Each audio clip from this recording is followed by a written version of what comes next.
Hey everyone, I am Ryan, or I guess you'd say the disembodied voice of one Ryan. Anyway, today we're going to talk about Elex 2, which is going to be the sequel to the 2017 sci-fi action RPG Elex. It's been a few days since some gameplay dropped, and I wanted to discuss some details and give you some of my thoughts. So, without further ado, let's jump right into it. Oh, and I should mention, if you like this content, you should subscribe to the channel. Or if you think it sucks, but you think I have potential, I do take pity subscribers as well. Okay, Elex 2. I'm gonna be honest, I don't know the first game. I'm not gonna pretend to. A few of my fellow YouTubers, the channels of which are linked below, know much more about it than I. They notified me of the first game's existence. The consensus seemed to be amongst them and amongst some fans. You know, if you can get past some of the jank, it's actually a really great game underneath. So we have a sequel incoming from developer Piranha Bytes. I figured this is probably a good time to kind of compile most of the details to date and maybe discuss some of the gameplay that was shown. This video will be broken up into two parts. One is the gameplay demo breakdown, and the other will be some of the other details we were given by developer Piranha Bytes. Consult your local timestamps below. Elex 2 is, as I said, the follow-up to Elex, an action sci-fi RPG from 2017. Elex came out to mixed reviews, but if you look at any of the videos that pop up surrounding the title, or even now its sequel, you'll see that it has a bit of a following, enough to warrant this sequel, I imagine. Otherwise, why would they make it? I took a look at some of the original gameplay of the original game, and suffice to say, you can definitely note some of the jank that is there. Now, the sequel is going to be in continuation of that in some respects, and to really know what kind of game Elex 2 is going to be, you'll probably have to play the first one, or at least wait to learn more about Elex 2, I imagine. But for the sake of the video, it's simply put, an open world RPG with some story elements and action-oriented combat with some medieval crossover as well. Looking at the gameplay again, I am not familiar with the first game. I'm really not. It looks pretty rough though, I will say, and that's just observing it from a distance. And look, I understand that what we see here of the Elex 2 gameplay is not exactly a representative sample of the final game and what it's going to look like, but what I do know is that Piranha Bytes, at least what I know of them, is that they're not the biggest studio with the biggest budgets, but what they did show does look pretty rough, and that is fairly consistent with what I know and have heard of the first game, that it's a great game underneath all of that kind of jank and, I guess you'd say, B-tier looking assets. Is that the best way to describe it? I don't know, but it sounds right. In the gameplay that was shown, we first see the player character walking forward, and the animation itself looked fine. Nothing out of the ordinary there. It didn't look great, but it didn't look bad either. It also didn't look like the game was running in 60 FPS, and look, that's just me being nitpicky there. I probably only noticed that because 60 is slowly becoming just the new standard that my eyes have adjusted to since I built the PC and the new console generation has started. And look, I know this isn't the final product, but I do hope for modern hardware and consoles there are options for those frame rate and fidelity modes, and if there isn't, it's not the end of the world. I'm just being nitpicky again, but I do expect them to talk more about that, as they said they would, closer to launch as far as the technical aspects and requirements. Some of the panoramic shots and landscape shots do look very good, even if they're not earth-shattering. Up close, when we see the protagonists walking with their companions, the visuals are not as impressive or as good, but graphics aren't everything though, and the visual style is definitely distinct. Again, I must remind myself and the rest of you that they're not a massive team, so it's not going to have the visual fidelity of a AAA game, and that's okay. Now you can go back and watch the gameplay of the original game, and on art design alone, it's consistent with the previous game, and I definitely don't have any issues with it tonally. Something else I did notice, and this could be just the way the gameplay was distributed, or what I saw, or how it was recorded, but I did notice that the audio is very, very out of sync in some places in regards to the characters and them speaking. Stop! The upper part of the fort is for honorable citizens or those with direct invitation from Warlord Rat only. You're not coming in if you don't have a good reason to be here. Let us in, Lothar. I can't, Kaya. My instructions come directly from Rat. Let us in, Lothar. I can't, Kaya.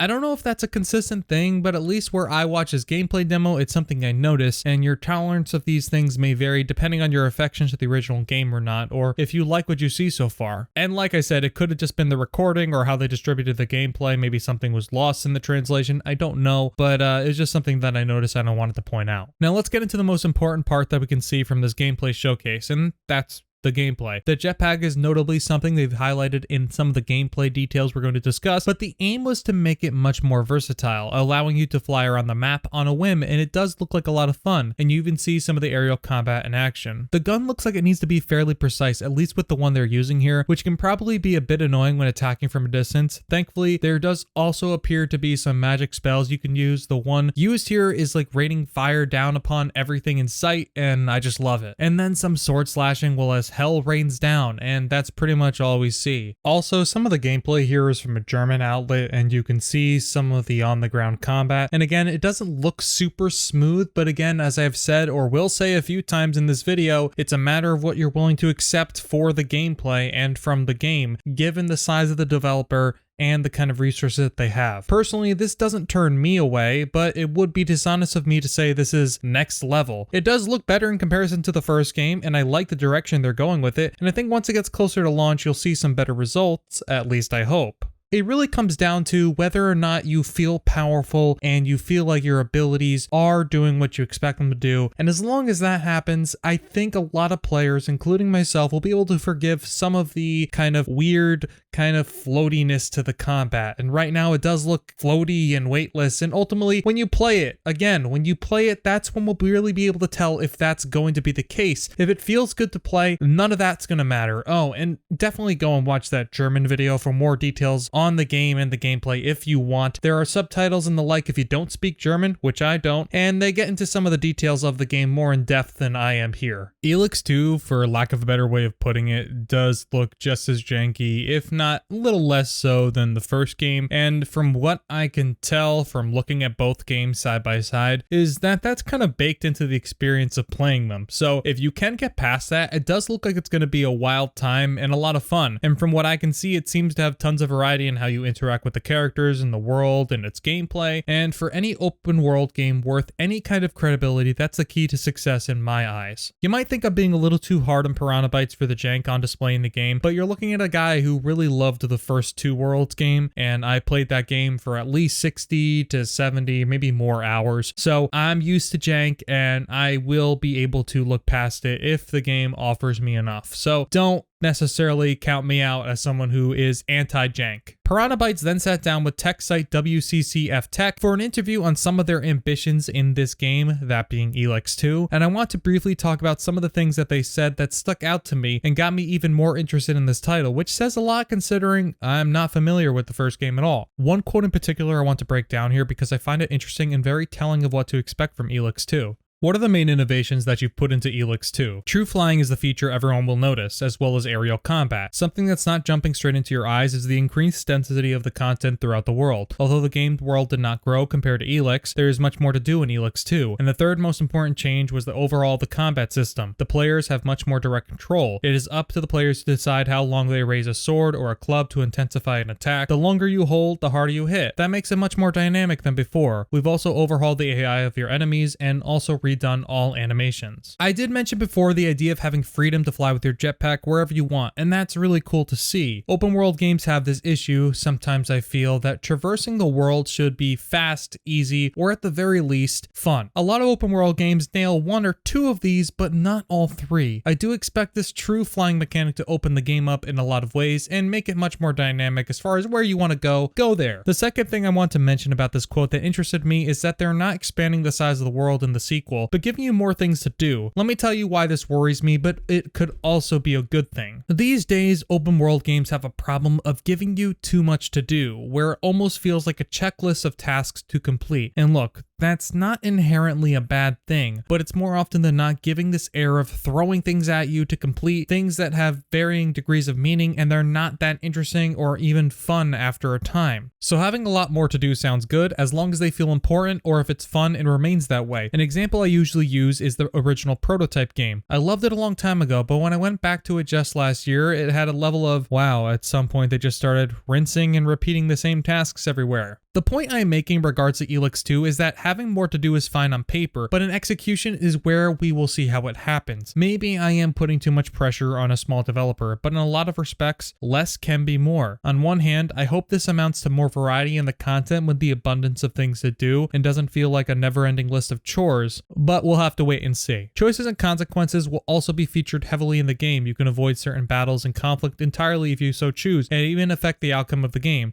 They explain here in this series of quotes. Can you elaborate on the new morale system? How will creation versus destruction be different from the cold system in Elex, and how does it play into different factions in the game? Your answers will have strong consequences, and we like contrasts. Depending on how you answer, on how you play your character, the world will react towards you, and you can even alter the end of the game and the state in that you leave the world behind when the game is over. Speaking of factions, is Jax still restricted to only joining one at a time? There are more factions to choose from, and we will tell you more about the factions soon. Will romances be deeper and more involved in this sequel? Yes, there are more characters with whom Jax can get into a romantic relationship, and the storylines of these characters are also more complex, giving more room for romances. Will choices matter more in Elex 2? How many different endings can players expect? The world reacts heavily to the player's choices. Even entire battles are happening or not happening because of what the player did. Some consequences will be happening directly, some much later, spanning over different acts. The choice of the faction you join is an important part of that experience. As for the endings, there are many, depending on what faction you joined, what companions you chose, how you acted within the moral system, and several other choices in the game will lead you to a specific ending, telling you what your actions have meant for the fate of the world and its characters. Having just got off Mass Effect Legendary Edition, I am personally itching to play more games with complex moral choices in and out of combat, and that looks to be what they're aiming for here, which I am pretty happy to hear. Especially in RPGs, a lot of time it's a blast to play the role of a specific character, but I like having that role-playing aspect being reflected not just in my final choice at the end, but in regards to how my choices throughout the whole game have influenced my ending. So on that alone, I am on board. If it's executed very well, even better. Something else he did note in this interview is how they made the choice to go with a specific ending, or how they were going to reflect the endings from the first game. They said that they had thought about having it reflected depending on what choice the player made or importing saves, but they elected to just go with the canon ending because